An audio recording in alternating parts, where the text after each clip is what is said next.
Welcome to Michigan Reimagined, presented by Good Marketing and Wagoner Financial. And here's your host, Chris Buck. So our community is a much richer place to live when individuals find their true calling and dare to buck the trends by opening unique businesses. Today, I want to highlight a special business in Lansing's Old Town, Chengdu Teahouse. Here to share her journey and offerings is the owner of Chengdu, Miss Elyse Ribbons. Welcome to the show, Elyse. Hello, hello. Awesome. Well, I'm really excited, but so I kind of know what you're doing now, but can you tell our fans a little bit about what your story is? Where are you from? How did you end up here in Lansing? Are you from Lansing? I know you've spent time abroad, which we'll talk about. Yeah, no, I'm not from Lansing. I chose Lansing. Okay. But I was born in Detroit. Okay. And moved to North Carolina when I was 13. So, I still have the habit of pointing to my hand. I moved to North Carolina and went to the reddest county in North Carolina, which was a real cultural shift. We were the most ethnic kids in the school district. Really? And okay. I'm pretty friggin' white. It was, it was a dry county. So the cultural shift between, and being called a Yankee, Right. It made moving to China later very easy because we think in America that we're one country, we're one culture, but we really are not. And I love North Carolina now, but it was a lot to get used to. It's very different. During college, I had the opportunity to study abroad in China, fell in love with it. So fortunately, SARS happened. So I got an amazing job at a university. Okay. And my professors at UNC Chapel Hill, where I went to undergrad, were just floored. They're like, how are you a teaching professor at like the most prestigious university in China? And I was like, they were desperate. And so I taught English for all of a semester. Okay. I realized it was not my area of passion. I ended up then translating for the GAP program at the CDC, which is one of the reasons, it's not me, but one of the many reasons why the COVID vaccine was so quickly discovered, because it had been being worked on since SARS in 2003. Just want to throw that out there because a lot of people don't know. No, I don't know. In correlation with Chinese, researchers, it's a great example of why cross-cultural connections are important. But side note, so I wanted to study Chinese medicine then, got really into Yangsheng culture, which is the nurturance of life, sort of the everyday things that you do to stay healthy. Okay. An example is in China, there's a saying, 吃饭后百步走，活到99, which... as you know, means giving me way too much credit. After you eat a meal, you walk 100 steps, and then you'll live to be a 99-year-old. Okay. The point is that after you eat, you should move around. Yep. And so a lot of things like that, including tea culture. But in the end, my studies were interrupted by the joys and fun of life, and I... got a job at the U.S. Embassy instead and became a diplomat and of sorts, and was there for the sort of dawn of the Chinese internet era. And then when I was meant to leave to go on to do other countries, I decided I didn't want to go to Iraq or anywhere else, and I wanted to stay in Beijing. And it was 2008, so I stayed. I became one of the Beijing Olympic spokesmodels for the summer 2008 games. Okay. And it was a wild ride, got to do a lot of fun stuff and continued on my journey. And I worked, I had a radio show called Lao Vai Kandian, which was the highest rated nationally syndicated Mandarin news radio program. We had more than 50 million listeners on average. Wow. So the China bureau chief of New York Times called me bigger than Rush Limbaugh. And I said, are you calling me fat? Because plenty of Chinese girls already do that. What was the content of that? It was, news, it translates to international perspectives. So it was news items from different perspectives. So it was me, a Russian woman, and a Chinese guy. So on any given issue, there are three extreme perspectives. But we found that despite our animosity towards one another often in conversation, if we kept on talking, we would find the the places we could agree, and we could solve almost any issue. So really, the UN should just hire us. We could podcast it. It'd be really fun, and then we could solve all of the problems. It's pretty stable right now. There really isn't a lot of contention. Nothing going on in the world. No tension. Okay. And so because of that show, I was then recruited to help with an event for the China's largest private construction company. Okay. China Pacific Construction, 中国太平洋建筑社团. And I did a very good job in that position, solved lots of problems. And so then they wanted to hire me on to work in their international development section. So maybe I should get them to help fix these roads here in Michigan, because I cannot believe the potholes here. Yeah. Yep. Because that company built all the highways in China, all of them, and there's a lot. Right. But yeah, I eventually made my way up to the position of COO. Okay. And got to travel all over the country. I, at the same time, kept up my media work and did some programs with CCTV, which is their national broadcasting channel. Yep. As well as a few other stations. I mean, I have a very long-winded story. So those are just some highlights. Overall, how long were you in China? About 24 years. Got it. Okay. Yeah. And how long have you been back? A year and a half. Okay. Yeah, thereabouts. And was there anything specific that made it time to leave China overall and come back to the States, and specifically Michigan? Well, so my husband had a job that works with insurance. Okay. And because of a law in China that required the government have potential access to any data brought into the country, obviously that doesn't work with HIPAA stuff. Oh, okay. So, you know, he wanted to move back to America, and while my job in China was incredibly exciting, it was not incredibly stable. And I thought it might be good for my daughter to grow up and not feel like an alien all the time, because she is blonde and blue-eyed, and you know, although she really misses China a lot, especially the food that they have at schools there. It's so much better than we have here. But yeah, so we were looking at America, and my husband's company is based in Florida, so we looked there. And while the natural beauty of Florida is amazing, there was a negative amount of community investment. When we had gone there to look, they had just banned the Diary of Anne Frank. And I'm like, I cannot move from China to a place that is even more strict on censorship, you know. Good point. We looked at a couple of other cities, and I thought that Lansing would be the best fit for us. And I made a decision to move here before I'd ever been here, which was funny, because I'm from Detroit, so I assumed the capital city of Michigan, it must be a big city. And, you know, when you look on the Wikipedia page, there's a population of 500,000, yada, yada, yada. Yep. And then you come here and you realize, no, it's actually just a really big village. It's not a city. No, come on. But I actually really love that about Lansing. I chose this city because of a few major things. One, we are sitting atop the world's best aquifer. Right, yes. Which is important both for Teahouse business as well as future water wars security. Right. You know, Yep.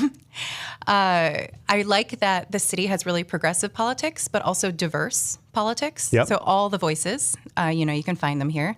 I really like that there's Post Oak, my daughter's school. It's this fantastic IB program, half day in English, half day in Mandarin. Wow. Okay. I'm not familiar with that. I know. It's weird. Nobody advertises it, which is, I guess, good because, you know, I didn't want to move here and then have my daughter be on a wait list, right? Exactly. But it sounds like maybe a show. I need to talk to someone from there. You really should. It's an amazing program. I could hook you up with a Chinese teacher there. All right.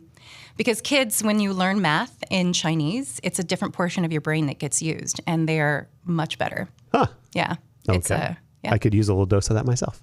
Actually, you could consider, we do Mandarin Mondays at Chengdu Teahouse. There's a teacher that comes in from the Sparta Chinese Academy who teaches conversational Mandarin, because it is incredibly good for your neuroplasticity to learn a very different language. Okay. So my German classes in high school and college. Also useful. Yeah. No, there's nothing wrong with learning German. It's just learning Chinese will equate to free food. Learning German does not. There you go.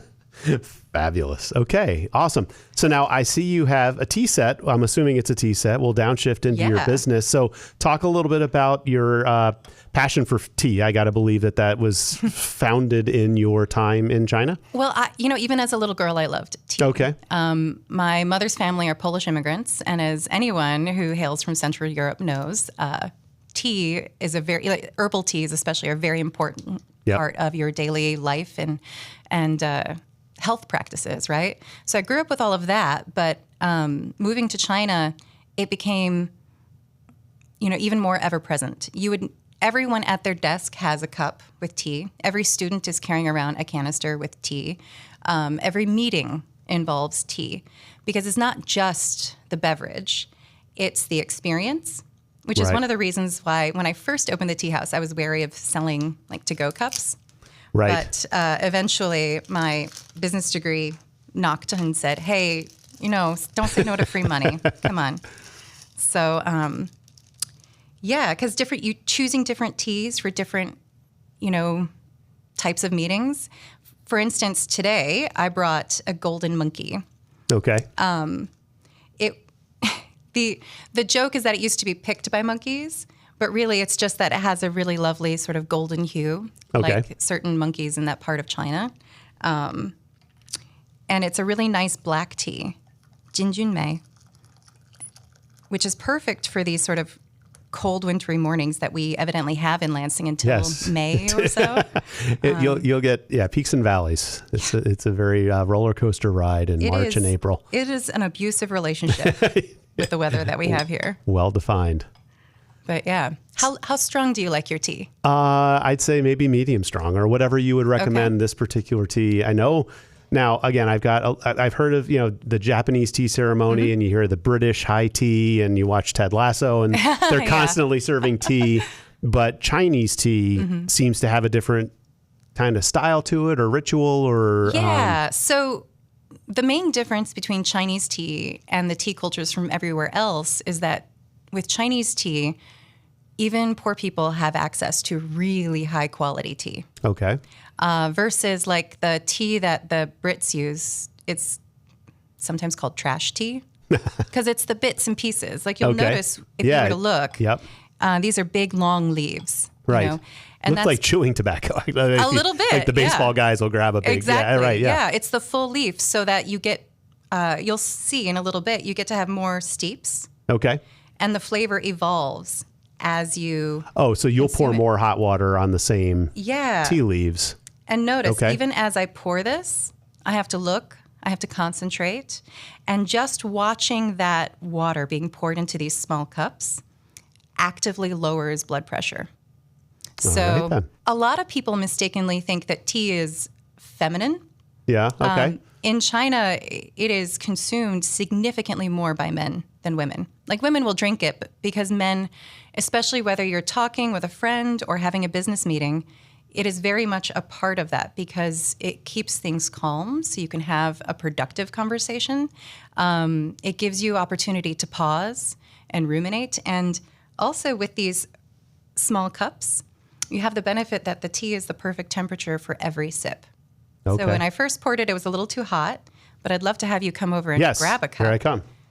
Because it will be the perfect temperature for every sip from this point on. We've got a good audience. There you go. Isn't that nice? It's very nice. Now, do you describe it like you would other teas or wines or beers with, it's got these kind of notes and that? Yeah, wine is a great example. Okay.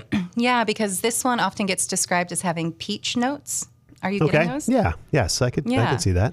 And this isn't one of the sweeter ones, but we have a few like milk oolongs or some sweet whites that have a natural sweetness to them. Okay. Because a lot of people come in and they say, oh, I love to drink tea, but I always add milk and sugar. And I'm like, I'm sorry, I don't have any sugar in the whole building. Because the tea has a natural sweetness. And one of my hopes is that I can help people be a little bit healthier. Right. Because so many Americans are used to drinking these really thick, sugary beverages. And the thing is that having one once in a while is okay, but consuming it, every day, multiple times a day, probably not ideal. Right. And at the cost of insulin at the moment, I think, we should all be wary. As we talk about costs of insulin, I'd like to thank our folks at Wagoner Financial. Whether you're just starting out, planning for retirement, or anywhere in between, Wagoner is there to help you make smart financial decisions. They offer comprehensive, customized planning, from investment strategies and tax solutions to insurance, accounting, and estate planning. Wagoner is dedicated to support you, your family, your business, and your future. Using their unique team approach and maximizing each member's specializations, they ensure that there's someone there who will have an answer to your question and is ready to help. Schedule a consultation by visiting wagoner-financial.com or give them a call at 517-853-3367. I would love to know if they could help me figure out the tariff tax issue. They would. Honestly, I really... they're not just a sponsor. They're just phenomenal at what they do. I, for years, had a financial planner that was out of state and kind of went through the motions. Yeah. And I downshifted to Wagoner a couple of years ago. And I'll tell you, the hands-on approach, they do taxes in-house. I constantly was having friction between my financial planner and then my tax guy. We're two different companies, basically. And so I'd go to do my taxes. I'm like, why did I get pounded with taxes? I don't know. Talk to your financial planner guy. Hey, financial planner, why am I getting pounded with taxes? Maybe I should talk to them. Oh my God, this is my first year as a small business in America doing taxes. And it is not fun. No, it's not. But we can talk offline, but I'm sure Wagoner would enjoy us having this conversation online. I know, right? They're wonderful people, and they're not far from where your shop is. So, great. Super, super capable and confident folks there. I can't endorse them highly enough. But back to tea. Oh, yeah. So, all right, this is wonderful. And you said you can steep these same leaves over and over again. Okay. Yeah. So you mentioned men were, I'm just trying to remember where we were left off. The men drink more, but you said that's because the business meeting, this is almost part of the ceremony. Women will drink a lot of herbal teas. They do drink caffeinated tea as well, but flower teas and herbal teas. Okay. But, it's specifically like the passionate tea nerds. I would say it's more than 70% are men. Got it. So like when I go to the World Tea Expo and things like that, there are women. It's just fewer. Right on. All right. So now you're back in the States. Husband's got the insurance job. You're here trying to figure out what your next role is going to be. And you decide to open a tea house. Well, no, when when we decided to move back to America, I immediately started thinking, what is it that I could actually bring to my community? Because my skill set is incredibly China focused. Right. I'm a minor celebrity there, not to, Yeah. Nobody here knows who I am.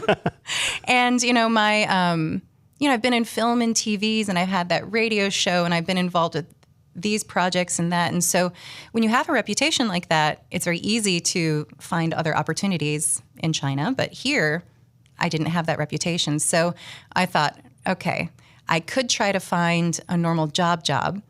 But the last time I looked into that, I was passed up for a guy who had a Chinese wife and had spent 6 weeks in China before and said he was fluent.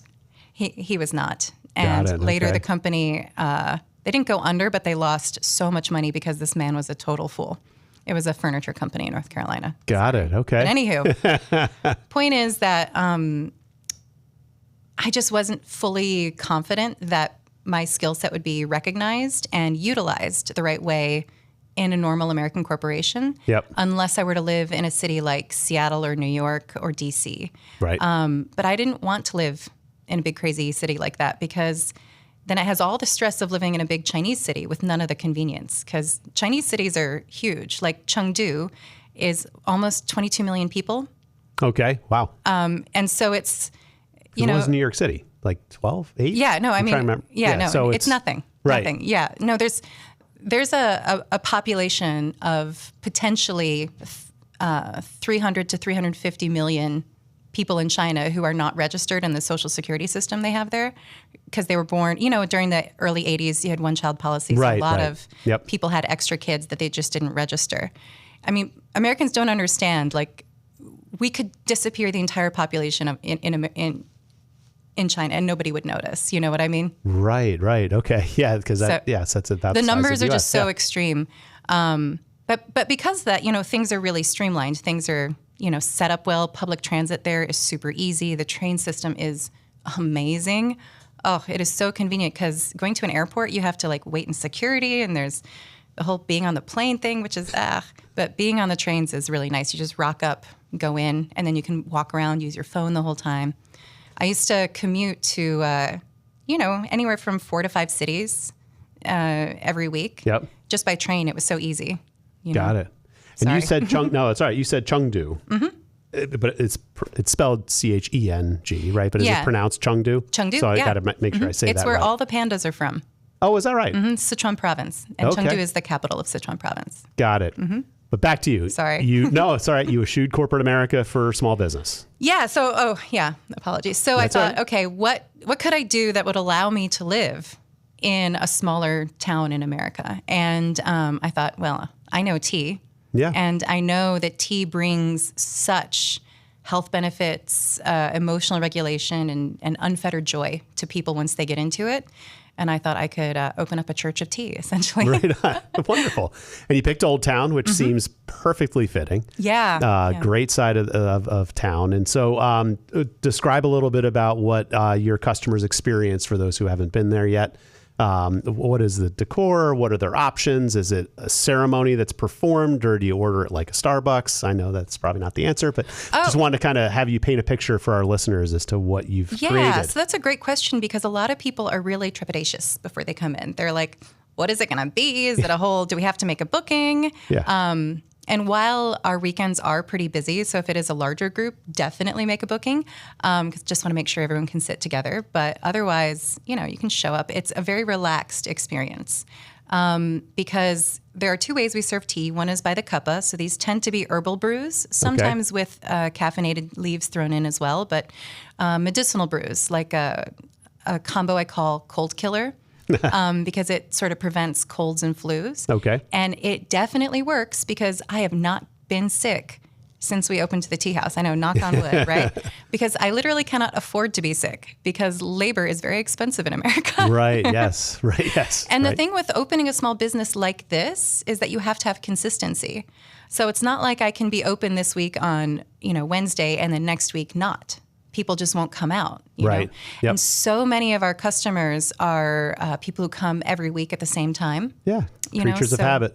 Yeah. A lot of people will do their meetings there because it's a really great way to have a quiet, calm meeting. Also good for first dates or, 500th dates. You're right. And it's much more relaxed. There's no wrong way to enjoy your tea. I do have condensed milk available for people who need cream. Yep. And it's slightly sweetened, so there's your sugar. But I do recommend people try it first without any Absolutely. additives. Yeah. It doesn't seem right to me to put milk and sugar in your tea. I never really look, when you're understood dealing with that. trash tea, you have to. You know? The thing is that when you have all those little bits, the water gets access to all of those cells at the same time, which means that flush is going to be really strong, really intense. There's no subtlety of flavor, and you can't re-steep it. And also, it's never single origin. When you're getting a tea that's almost any tea, honestly, in America, I researched a few of the fancier brands. By the time they've gotten that tea in that box onto the grocery aisle, it is old and probably stale, especially I love Horrocks, right? Sure. But they have all these herbal blends that are just sitting there in bulk, exposed to oxygen all the time. They're going to be stale. They're going to be, probably fermenting in inappropriate ways with each other. I'm very anti blended teas without, within reason. There's a few things that work well together because they do not poorly age, but most herbal tea blends you should use within a few months. So I'm actually going to do a spring cleaning special next month. Nice. Okay. Where people can bring in all of their old trash tea. We're going to make art out of it on one of the coffee tables and pour resin over it. Okay. And then they'll get a very steep discount on, quality tea. Wonderful. Yeah. I will have to research to get that information in my calendar. I want to thank my friends at the Kirk Byron State Farm Insurance Agency. Today's podcast is sponsored by our good friends at the Kirk Byron State Farm Agency. Their mission is to put the customer first when helping them plan for the risks of everyday life, to prepare for the unexpected, and to realize their financial goals. Kirk and his team build value and confidence in your auto, home, life, health, and business insurance and financial service needs. Kirk is always looking for opportunities to help customers in mid-Michigan and also around the country. Everyone has insurance needs, and you do well by contacting Kirk and his State Farm team to hear what these experts have to say. You can get in touch with them by calling 517-349-3830 or look them up at sfbyrens, that's BYRENS.com. You will not regret it. All right, so now how long has your shop been open? About a year now. Okay, got it. So you've been around the sun. Yeah. And what have you learned as a small business owner from things maybe you didn't expect? Would you consider it to be a success and gaining momentum? Is there anything you would change? Or I'm just always curious. I treated it all like a bit of an experiment. Many Chinese brands with far more resources have tried to open Chinese-style tea houses in America, and they all failed. There's a smattering of other people like me who are sort of better able to create a cultural bridge between the two traditions, who've been relatively successful. There's West China Tea down in Texas, Jesse's Teahouse in the LA area, but he doesn't have a physical brick and mortar. He's an online. Oh, okay. He's a massive retailer. Celebrity and a good friend of mine. He's a comedian who used to be based in Beijing. But the whole point of a tea house is it's a third space where people can connect, and it's not just about the tea, Right. Okay. And hours, I think of tea and coffee as a morning thing, but what are your hours? So we're open from 1 to 7 currently. Okay. I am hoping to expand hours soon. Having just done the taxes, I'm very aware of the state that we are in financially, and it's not bad for the first year. It needs to be better, but it is growing. The people of Lansing, once they come out, like so many times people come in and they're like, oh, I've been meaning to come here forever. And once they come, I have two kinds of customers, those who come once and those who come back over and over and over again. And I'm not saying I don't love the one-time customers too, but really I am so lucky that essentially it's my job to get to hang out with these other burgeoning tea nerds. Right. Because the people who come back over and over again, I get to know them, and their journey. Like I have one friend who he came a lot last spring because he was, he had been laid off, was looking for a job, trying to potentially reinvent himself, studying for this certification or that, and needed a quiet place. And really getting to see him on that journey. And he finally, he's so talented. I'm glad he was finally hired by the state. And, he still comes by once a week. But, seeing that happen, it sort of really, it made me feel like I was helping in some small way, right if on. that makes sense. Good for you. Yes, I can see how that would fill your bucket. That's good. Exactly. So, for those, obviously the goal for you would be to have everyone who's listening drive to your shop and buy your products and experience everything that you're doing. But if they wanted to kind of ease their way into it, social handles, website, like how can people get more of a flavor online? So the website is thechengduteahouse.com. And social handles are Chengdu Teahouse. Got it. On Facebook, Instagram. Got it. Yeah. And listeners, it's spelled Chengdu, CHENGDU, but it's pronounced Chengdu. Yeah. So Chengdu Teahouse. Okay, perfect. What else haven't I asked you that you would like to share with us? Oh, goodness. We are going to be expanding to sell tea to China. Is that right? Yeah, not Camellia sinensis tea, not tea, but we're starting first with some organic sweetgrass tea. Okay. Which is, a sweet. Have you heard of sweetgrass? Yeah, the words, but I don't know what I'm talking about, so no. I highly recommend to everyone reading the book Braiding Sweetgrass by Robin Wall Kimmerer. Okay, I think Amazing. My wife has read that. Probably, but you should read it too. Yeah, well. Yeah. But it is an example of how to live more holistically with our environment, and sweetgrass is a sacred part of Native American rituals and connectedness. Sweetgrass tea is incredibly good for you. It's got antiviral properties, and it tastes really sweet. So a lot of my American customers are like, this is like vanilla. What is that? Huh. And the Chinese customers I've been experimenting it on, they're all like, it tastes like dessert. So I'm hoping that, and Chinese people tend to enjoy drinking things not because they taste good, but because they are good for you. Right. So it's interesting to sort of approach this as something that could be both, you know? So one question I didn't ask is, where do you source your tea from? So one of my staff members is of the Potawatomi tribe. Oh, wow. Okay. And she is the one who took the initiative and found this source. And it's really hard to find anything because, you know, they don't have a website. So the farmer who creates this tea, he is a sun dancer. Wow. Based in, I think it's Nebraska. And he just had noticed that for his ritual purposes, there was no organic sweetgrass anywhere. So he decided to start growing some for himself. And then he started to sell some to a lot of the reservations, you know, in the casinos as little gift things. Yeah.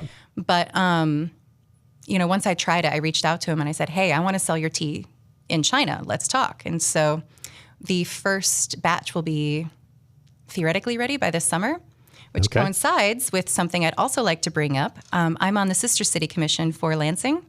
Okay. And we are looking to take a group of 10 high school students to Hohhot, our sister city in northern China this summer. So just in case anybody knows any potential sponsors who would like to support this and get all that positive PR right. And potential business contacts, please reach out. Okay. How would they do that? Find me on social media or come into the tea house. Wonderful. Mm-hmm. Okay. And then, so what does your menu look like? Do you have 30 different kinds of teas, 5 different kinds of teas, 100? I mean... So the standard menu has 20 different teas. Okay. We are expanding it currently. I'm about to put a new one up online. Okay. Because it costs way too much to print menus. And it will be around 35 teas that we have just available for consumption at the tea house. Okay. And then the teas we have for sale, we have a few Chinese teas because, you know, with the tariffs, it was hard to import them sort of reliably. Yep. Some Kenyan teas, which are sustainably grown and part of a social enterprise. Yep. As well as some Nepalese teas, which are really yummy and they're organic and part of another like co-op.